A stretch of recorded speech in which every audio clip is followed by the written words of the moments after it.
So my character's name was Stefano Bartoli, and he's a poor Italian crook, lower level crook, and he's just trying to make a quick buck.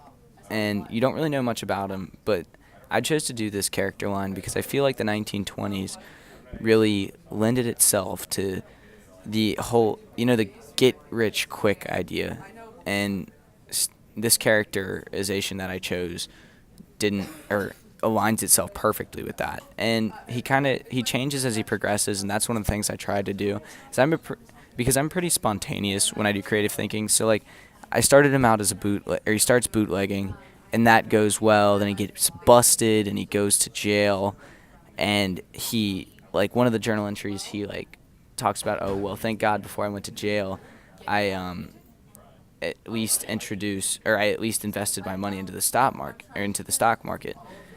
However, while he's in jail, the stock market crashes, and when he gets out, he wants to go back to his family and start new, but his family left him, and now he's all alone, and he's dead broke, and he's just looking for some kind of job to get, and he joins the Civilian Conservation Corps, because that's brought about by the New Deal when Roosevelt's elected, and he becomes religious actually, and he goes and he gets his wife back. He goes and begs for them to come back, and he just turns his life around. And the last time you see him is in 1939 after Poland is invaded by Germany, and he enlists.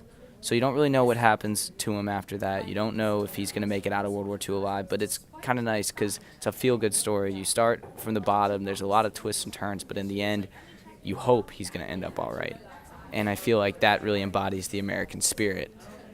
And as far as like challenges go, I found that fitting the journal topics into each journal, or fitting the journal prompts that we had for AP Lang into each journal was the most difficult part. I touched on them in each one. However, I tried to make it seem as natural as possible.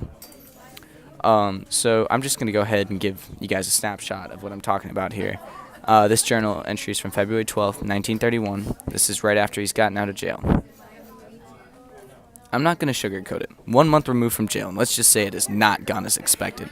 I get out hoping to spend time with my family and finally prove that I can be a good father and husband. Well, guess what? My darling wife, Karen, upped and took the damn kids. So now, not only am I broke, but I'm also familyless. Life has certainly made me pay through the nose for any misdeeds. I just don't think I deserved any of this shit, but I guess fate decided otherwise. But as they say, misery loves company. All around me are people just as destitute and down as myself.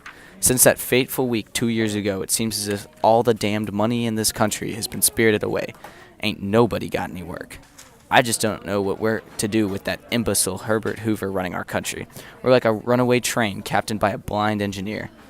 It might just be my own misery talking, but I'm finding it pretty effing hard to find a silver lining in this. So most of my journals are like this, and I tried to just be very natural with it.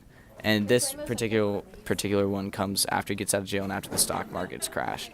But yeah, I hope you guys enjoy it.